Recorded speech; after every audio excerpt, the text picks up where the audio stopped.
Salut à tous et bienvenue pour une nouvelle vidéo. Alors aujourd'hui, on va parler ensemble de la différence qu'il existe en musculation lorsqu'on est petit ou lorsque l'on est grand. Souvent, on entend que lorsqu'on est petit, c'est plus facile de se remplir, de se muscler que lorsque l'on est grand. Et c'est vrai qu'on voit très peu de grands, c'est-à-dire de personnes qui font plus d'1m80, plus d'1m90, réussir à se muscler, si ce n'est sur le moyen et long terme. Et à l'inverse, on voit beaucoup de personnes qui sont petites, entre guillemets, qui font moins d'1m75, moins d'1m70, réussir à se remplir, à paraître musclé. Alors en fait, ce qu'il faut savoir, c'est que ce n'est pas une histoire de taille la plupart du temps, c'est une histoire de proportion.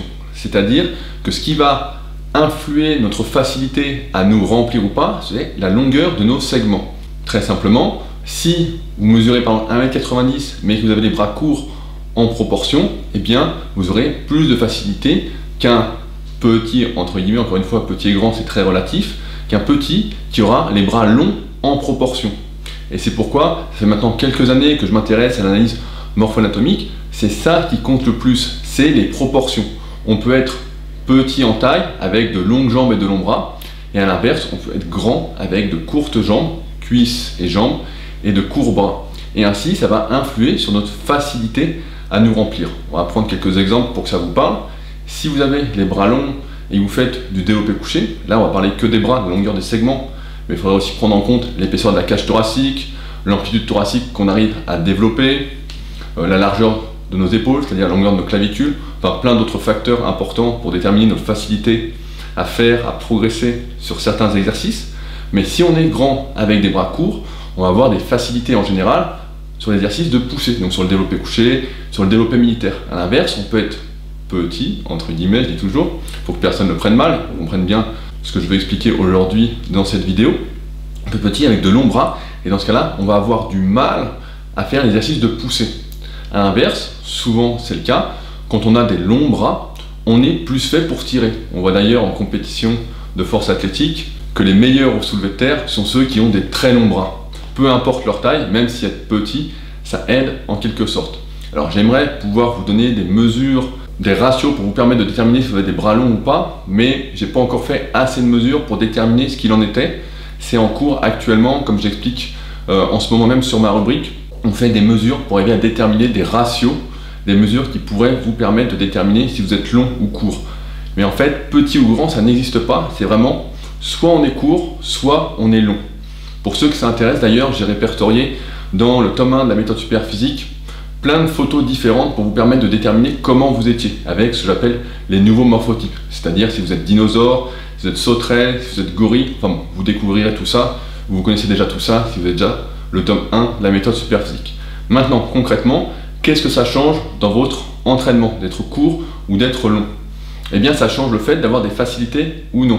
Et comme vous le savez maintenant aussi bien que moi, lorsque l'on n'est pas fait pour une certaine catégorie d'exercices, il va être inutile de s'acharner dessus, parce que lorsqu'on va s'acharner dessus, si par exemple voilà, on a les bras longs, peu importe donc sa grandeur maintenant, vous comprenez, et qu'on s'acharne sur l'exercice de développer, en faisant 2 fois plus parce qu'on voit qu'on progresse beaucoup moins, eh bien on va juste finir par se blesser. Ça je le vois régulièrement, pareil dans les analyses morpho-anatomiques que je fais, que ceux qui s'acharnent contre la nature eh bien, se blessent beaucoup plus facilement.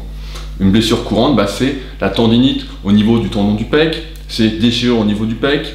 Ça peut être par exemple, pareil, on peut parler un peu de longueur des muscles, si vous avez les biceps courts et que vous entraînez comme si vous aviez les biceps longs, ça on en a parlé dans la vidéo sur comment sauver vos biceps, eh bien on a de fortes chances, on utilise la même amplitude sans tenir compte de sa morpho-anatomie, eh bien de se blesser, parce qu'on ne peut pas s'entraîner comme le voisin qui lui a des bras courts alors qu'on a les bras longs, comme le voisin qui a le biceps long alors qu'on a le biceps court.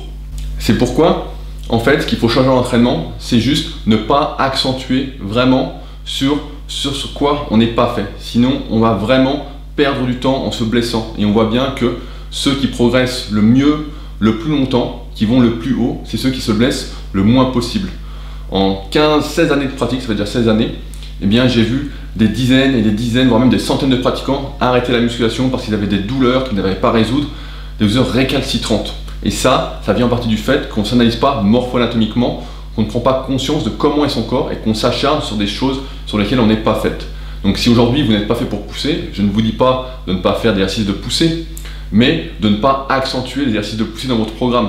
À l'inverse, et c'est vrai je pense pour la plupart d'entre vous et même pour moi, qu'on prend beaucoup plus de plaisir à progresser, à avancer dans ce pourquoi on est fait, parce qu'en plus on va beaucoup plus vite, on sent que tout va bien.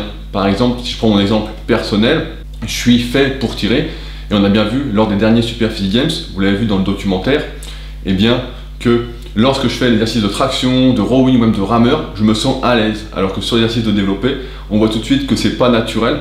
C'est pareil quand je fais du squat, on voit que je ne suis pas à l'aise, et malgré tous les efforts de mobilité que je peux faire, le fait de mettre les chaussures de squat, etc., je ne suis pas fait pour, je peux en faire, je peux le faire correctement, mais je ne serai jamais à l'aise parce que je n'ai pas le bon levier. Et donc c'est pourquoi, pour conclure cette vidéo, c'est important, ce n'est pas si vous êtes petit ou grand, pour savoir vos facilités à vous remplir, ou à savoir si c'est plus facile de se muscler, c'est plus, voilà, êtes-vous court ou êtes-vous long. Et c'est ça qui fait que on va se remplir plus ou moins vite. C'est facile à comprendre, quand on a les bras courts, eh bien ça se remplit plus vite que si on a les bras longs. Indépendamment de la longueur musculaire, c'est juste la longueur osseuse. Dans tous les cas, de toute façon, on est obligé de faire avec, on ne peut rien faire pour changer ça. On est comme on est, et on ne peut de toute façon que faire du mieux qu'on peut pour progresser. Voilà pour cette vidéo, j'espère qu'elle vous a éclairé et que maintenant vous ne direz plus que vous êtes grand ou petit, sans parler de proportion de la longueur de vos segments, et que vous savez maintenant ce qu'il en est exactement sur le sujet. À ceux que ça intéresse d'aller plus loin, on se retrouve ensemble dans ma rubrique, c'est le premier lien dans la description. A bientôt pour une nouvelle vidéo. Salut!